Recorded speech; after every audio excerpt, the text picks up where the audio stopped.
आपल्याला सुद्धा मनापासून हार्दिक शुभेच्छा. जिल्हा परिषद पंचायत समितीच्या निवडणुका तारीख डिक्लेअर झालेली आहे मतदानाची आणि खेड तालुक्यामध्ये 8 गट आणि गणामध्ये निवडणूक होणार आहे. या पार्श्वभूमीवर गेल्या 2 दिवसापूर्वी आपली काहीतरी चर्चा आणि न्यूज आली की आपण राष्ट्रवादीमध्ये जे इनकमिंग होते त्यावर नाराज आहात आणि आपले कार्यकर्ते नाराज असल्यामुळे आपण थोडा वेगळा विचार करताय. तर तो काय विचार आहे नेमका? वेगळा विचार असं काही करत नाही. प्रामुख्यानं गट आणि गणाची जी रचना झाली त्याच्यामध्ये माझा कुठलाही हस्तक्षेप नव्हता आणि त्या रचनेप्रमाणे आम्ही कार्यकर्त्याला कामाला लावलं. मध्यंतरीच्या काळामध्ये शरद पोटे पाटील यांनी अजित पवारांकडे जाऊन त्याच्यामध्ये थोडा बदल केला. बदल एका मतदारसंघाचा केला, पण त्याचा परिणाम उरलेल्या 3 मतदारसंघावर झाला. नेतृत्वानं कमीत कमी या संदर्भामध्ये आम्हाला विचारायला पाहिजे होतं की याचे काय परिणाम होतील, काय होणार नाही, आणि कुठलेही न विचारता त्या गटगणामध्ये बदल करून टाकला. म्हणजे अजित पवार. आता विषय त्याच्यामध्ये असा येतो की निवडणुका जिंकण्याकरता जी काही सगळ्या गोष्टी कराव्या लागतात त्या आम्ही त्या ठिकाणी जवळजवळ करून बसलो होतो. माणसं निवडली होती, त्यांनी त्या पद्धतीने कामाला सुरुवात केली होती आणि अचानकचा हा बदल खरं म्हणजे मला तर तो जिव्हारी लागला. त्यानंतर त्यांची भूमिका अशी होती की शरद पोटे पाटलांना पक्षामध्ये घ्यायचं. माझी शरद पोटे पाटलांना पक्षामध्ये घेण्याबद्दल कुठल्या प्रकारची अडचण नव्हती. पण दुसरा जो विषय आहे तो सुधीर मुंशीच्या संदर्भातला आहे, त्याला माझा कडाडून विरोध आहे. ज्याच्यामुळं एकदा नाही 2दा मला राजकीय जीवनामध्ये पराभव पत्करावा लागला. ते विलास रांडेचे जावई.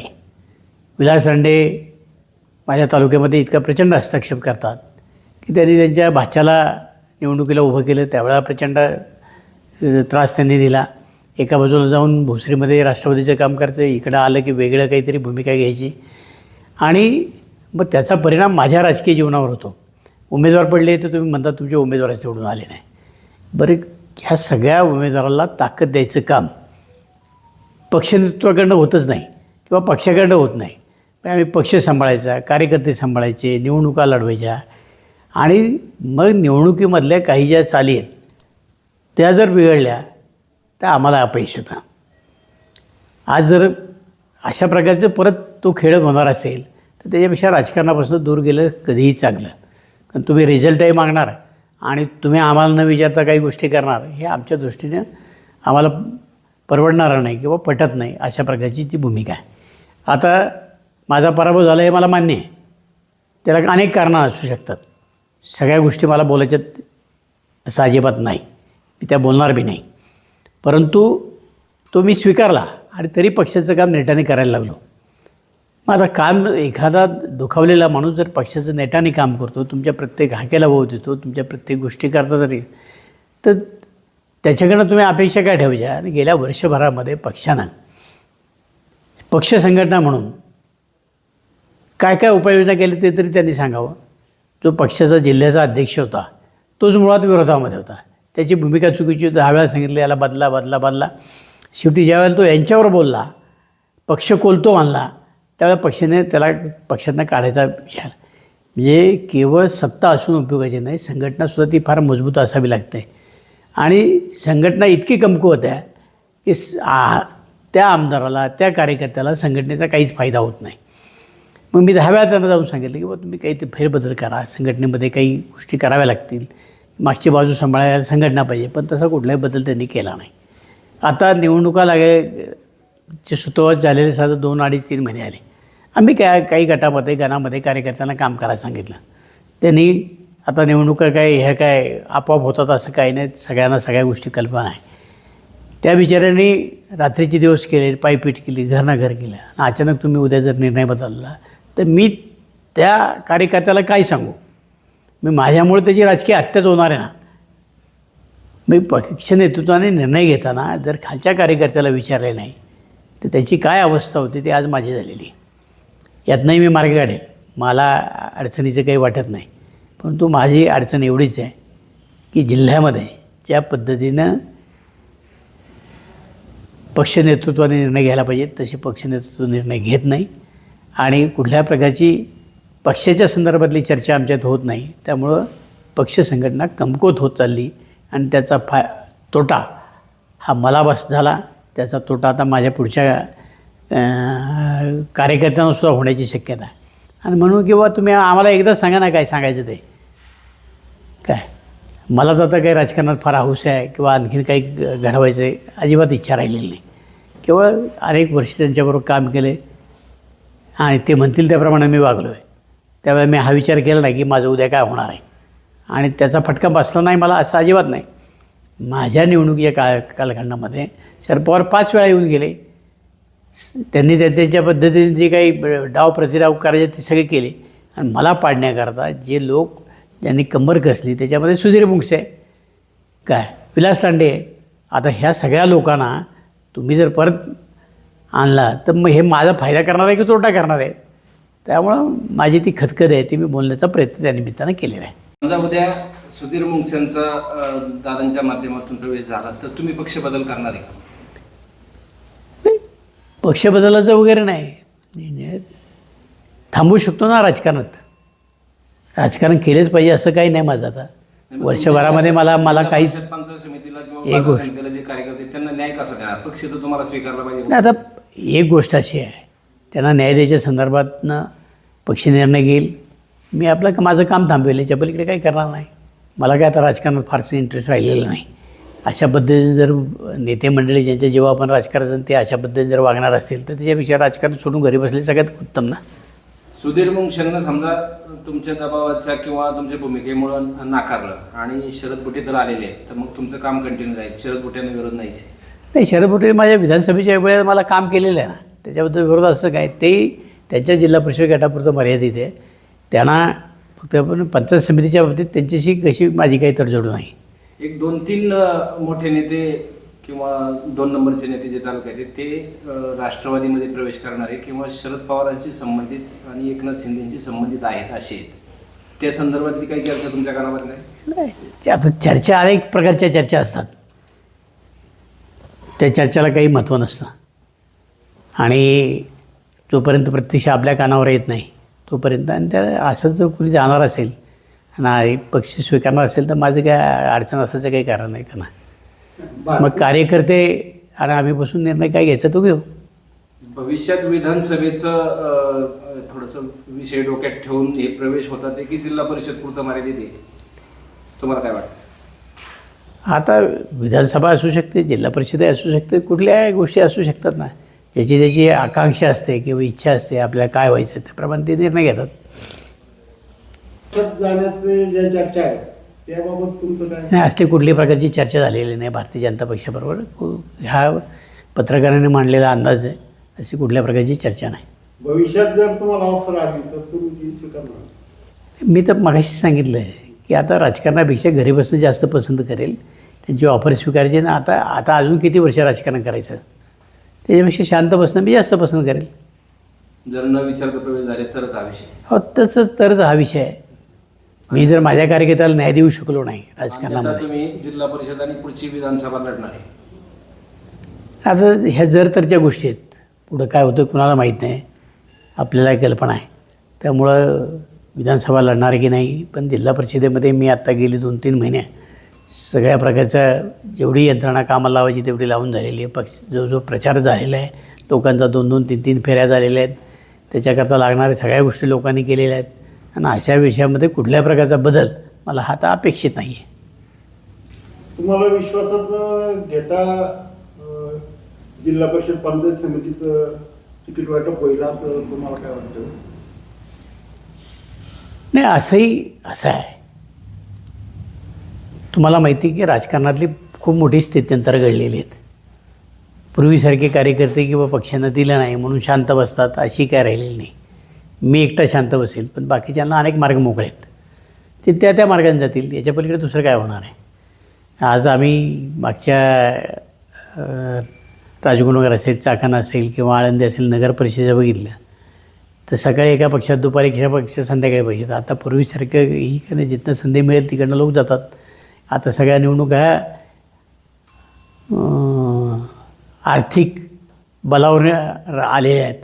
ज्याचं आर्थिक बल असेल त्याच्याकडे ताकद असेल तोच माणूस आता निवडणुकीमध्ये पुढे जातो. आणि अशा प्रकारची जी माणसं आहेत ती आता पक्षनिष्ठा वगैरे अशा गोष्टी त्यांना सांगणं म्हणजे फार अवघड काम आहे. आता राष्ट्रवादी काँग्रेसचे जिल्हाध्यक्ष नव्याने निवडणूक झालेली आहे, तर त्या संदर्भात तुमचं काय त्याच्याशी नाही, तो वियोगचं काम करत होता, त्याचे माझे संबंध चांगले आहेत. आणि आता 3 आज जिल्हाध्यक्ष निवडलेत. हा 5 तालुक्या करताय, काही 4 तालुक्या करतायत, काही अशा प्रकारची निवड झालेली आहे. तुमच्यासारख्या प्रभावी नेत्यांचा विचार का होत नाही पक्षात, असं हे पण नाही, विचार एक गोष्ट अशी आहे की मी माझ्या तालुक्यापुरतं मर्यादित राजकारण करतो. मला काही जिल्ह्याच्या राजकारणात किंवा राज्याच्या राजकारणात असं काही इंटरेस्ट आहे असं अजिबात नाही. आणि माझ्या तालुक्यापुरतं माझं राजकारण टिकून आहे आणि ते मी माझ्या स्वतःच्या कर्तृत्वावर उभं केलेलं आहे. मला काही कोणी माझा बाप आमदार नव्हता, खासदार नव्हता, काही नव्हता. मी स्वतः ही माझ्या सगळ्या राजकारणाची सुरुवात केलेली आहे आणि ती आजही तशीच शाबूत आहे. तुमच्या पॅनलमधून निवडून येऊन बाजार समितीमध्ये बरेच जण आता तुमच्या अपोज गेले, विरोधात गेले. पंचायत समितीसाठी तुम्ही आग्रही राहाल. तुम्हाला काय वाटतं पंचायत समिती? आता त्याच्यातले 3 लोक तर जिल्हा परिषदेच्या अपेक्षेने गेलेले आहेत, की जे लोक कुठं ग्रामपंचायतीचे सदस्य नव्हते किंवा काही नव्हते अशा लोकांना मी पंचायत समितीला तुमच्या मार्केट कमिटीला निवडून आणलं आणि त्यांना आल्याबरोबर कुणाला सभापती व्हायचं, कुणाला जिल्हा परिषद सदस्य व्हायचं.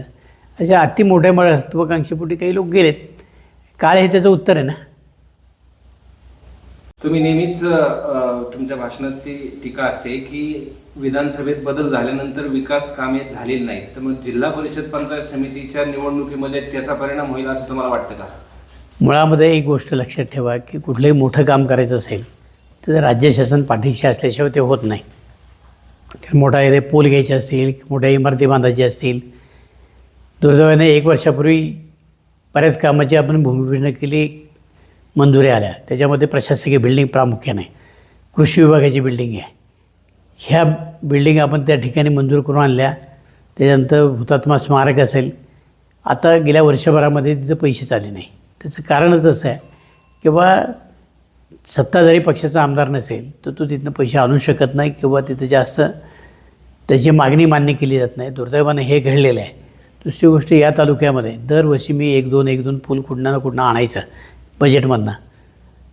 आता ते जे पुलाच्या आपण सगळं बोर्ड डाटा घेतला, एस्टिमेट केली, त्यातले कुठला एकही पूल मंजूर झाला नाही. म्हणजे त्या सगळ्या गोष्टीनं तोटाच आहे. विकास कामाला खीळ बसलेली आहे. जिल्हा आणि परिषद पंचायत समिती आता जिल्हा परिषद पंचायत समितीला मर्यादा आहेत, जिल्ह्यापुरती मर्यादित असते. त्यामुळे जिल्हा परिषदेमध्ये छोटी मोठी की 10 लाखाची 20 लाखाची फार फार कोटीभर रुपयाचं काम होऊ शकतं. जिल्हा परिषदेच्या फंडाला प्रचंड मर्यादा आहेत. कारण टोटल जेवढं बजेट आहे त्या बजेटच्या प्रमाणात प्रशासन असेल, बाकी इतर कामं असतील, या सगळ्याचा विचार किंवा शिक्षण असेल, आरोग्य असेल, याच्यातनं विकास कामाला फार अल्प निधी मिळतो. पण तरीसुद्धा गावातली छोटी मोठी कामं करण्यापर्यंत त्याचा उपयोग होतो. आणि म्हणून जिल्हा परिषद पंचायत समिती ज्याच्याकडे जाईल त्याला त्याचा गावाशी संबंध येतो. छोट्या छोट्या ज्या विकासाची कामं ती की त्याला करता येतात. नगर परिषदेमध्ये आत्ताच निवडणूक झाली, त्यामध्ये 2 ठिकाणी शिंदे शिवसेना आणि 1 ठिकाणी BJP आली. माजी आमदार आणि आमदारांना तिथे फारशी संधी मिळाली नाही. माजी आमदार समजा पॅनल तरी उभा करू शकले, त्यांच्याकडून पॅनलही झाला नाही. आता त्यांच्याबरोबर जे विधानसभेमध्ये जे काही शिलेदार होते ते तुमच्या पक्षात प्रवेश करतात. हा गुंतागुंत वाढला तर विधानसभेला काय परिणाम राहील? नाही, त्यांच्याबरोबर काही लोक होते ते अजूनही पक्षात आले नाही. त्यामुळे त्यांचा विचार करायची मला अजिबात बिलकुल गरज नाही. नाही, इतर पक्षात गेले ना, शिंदे सेनेमध्ये गेले. ठीक आहे ना, शिंदे सेनेमध्ये ते जरी गेले, आता ते काय गेले त्याची काय मला कल्पना नाही. मी कधी त्यांना विचारलं नाही किंवा माझा त्यांचा काही संबंध नाही. पण इथं काही गोष्टी अशा होत्या की आम्ही पक्षनेतृत्वासुद्धा सांगत होतो की बाहेरची खूप मोठ्या प्रमाणात मतं इथं लोकांनी लावलीत आणि ती जो 2-2.5 हजार मतं ती त्यांनाच माहिती होती कशी लागली. ती चाकणमध्ये लागली, ती खेडमध्ये लागली, ती आळंदीमध्ये लागली. की बाहेरची जी मतं आहे त्यांची जीवावर आज हे सगळे लोक निवडून आहे. स्थानिकांचा त्याला विरोध होता. पण या बाबतीत आमचं तेच म्हणणं होतं की तुम्ही कलेक्टरला सांगा, तुम्ही सरकारी यंत्रणा वापरा, ही जी बाहेरची नावं आहे ती बाहेर काढा आणि मग हे जर घडलं असतं तर तुम्हाला वेगळा रिझल्ट त्या निमित्तानं आला असता. मग आता ज्या लोकांनी नगरपालिकेमध्ये मतदान केलं त्याच लोकांचं आजूबाजूच्या वाड्यामध्ये मतदान आहे किंवा तुमची जर तुम्ही ढोरे बांबरवाडी बसेल तर 150 नावं त्या 150 लोकांनी येऊन इथं मतदान केले ना. आता त्या 150 नावांचं काय, आजूबाजूच्या वाड्या वस्तीच्या लोकांनी इथं नावं लावून घेतली. एका पत्त्यावर 2-2, 250 नावं लागली. आम्ही सगळ्या प्रकारचे प्रयत्न केले, पण प्रशासनाने जे सहकार्य करायला पाहिजे होतं ते केलं नाही. कलेक्टरकडे तक्रार केली, तहसीलदारांकडे केली, काहीच झालं नाही. आजही तीच परिस्थिती आहे. आळंदीमध्ये सुद्धा वर्षानुवर्षे बाहेरची नावं आहेत, नात्यागोत्याची सगळी नावं आणायची, त्याच्या जीवावर निवडून यायची, अशी परिस्थिती. मग जर सरकारनं काही भूमिका घेतली नाही, तुम्ही जिल्ह्याचे पालकमंत्री आहात, तुम्ही राज्याचे उपमुख्यमंत्री आहात, तुमच्याकडे आम्ही 10 वेळा सांगितलं की हे असं असं आहे, तुम्ही फक्त सांगा. अधिकाऱ्यांनी ऐकलंच नाही. मग याचा अर्थ आम्ही काय समजायचा? मग अपयश आलं तर आमच्या डोक्यावर का खापर फोडून घ्यायचं? आम्ही आमचे रात्रंदिवस प्रचार केलेला आहे. आत्ता जो आमदार आहे त्याला एकच त्याचा माणूस निवडून आला, तोही स्वतःच्या हिमतीवर निवडून आला. आम्ही सगळ्या ठिकाणी पॅनल उभे केले, माणसं निवडून आली. आता जिल्हा परिषदमध्ये सुद्धा तीच परिस्थिती होईल का? बोगस मतदानाचं शक्यता आहे? नाही, आता जिल्हा परिषदेमध्ये तसा प्रकार होत नाही. जिल्हा परिषदेमध्ये तसा प्रकार होत नाही. फक्त नगरपालिकेमध्ये तुम्हाला माहिती आहे की मताला किती काय काय मिळालं ते. त्यामुळं जे तो आपले नातेवाईक तिथं त्यांची नावं लावून घेतो. काही जिल्हा परिषद इच्छुकांनी तुमचा आणि इतर नेत्यांचा असा जे पक्षीय विरोधक आहेत असे काही फोटो लावून प्रचार केलेला आहे, त्या संदर्भात काय सांगाल? काहीला ज्या पद्धतीने ज्याची त्याची मैत्री असते, आवड असते, त्याप्रमाणे लावण्याचा प्रयत्न केला. पण त्या लोकांनी जाहीरपणाने सांगितलं की माझा कोणी फोटो लावू नका. त्याच्यानंतर मात्र काही कोणी फोटो लावलेला नाही. तालुक्यात 8 गटांमध्ये दुरंगी तिरंगी अशा लढती होतील अशी चर्चा आहे, तुम्हाला काय वाटतं? काही काही ठिकाणी ते चौरंगी होतील, होणारच आहे. तुम्ही मित्रपक्ष म्हणून कोणाला बरोबर घेऊ? आता मित्र राहिलंच नाही आम्हाला कोणी पक्ष. सगळ्यांनी सवते सुभे उभे केले, त्यामुळे मित्रपक्ष हा विषय राहिलाच नाही. आता महायुती हा विषय संपला तालुक्यात संपलेला आहे. महायुतीमध्ये लढाई होती, कारण आम्ही BJPला सांगत होतो की आपण अलायन्स करून लढू. तिन्ही नगरपालिकेमध्ये आणखीन वेगळा तुम्हाला निर्णय दिसला असता, पण त्यांच्या नेत्यांनी तशी भूमिका घेतली नाही. आम्हाला पक्ष वाढवायचा, पडले तर पडले काय. आणि मग मताची विभागणी झाली. आज जर मांदळीची ती 3-3.5 हजार मतं पडली, ती जर ॲड झाली असती तर कदाचित आपला तिथं नगराध्यक्ष झाला असता. आज जो 8 पंचायत समिती जिल्हा परिषद आहे, एखादं 2 इकडे तिकडे झालं तर 6 तर नक्की येतील अशी परिस्थिती आता आहे. पंचायत समिती यावेळेला आमच्या ताब्यात येईल 100%. ओके, धन्यवाद.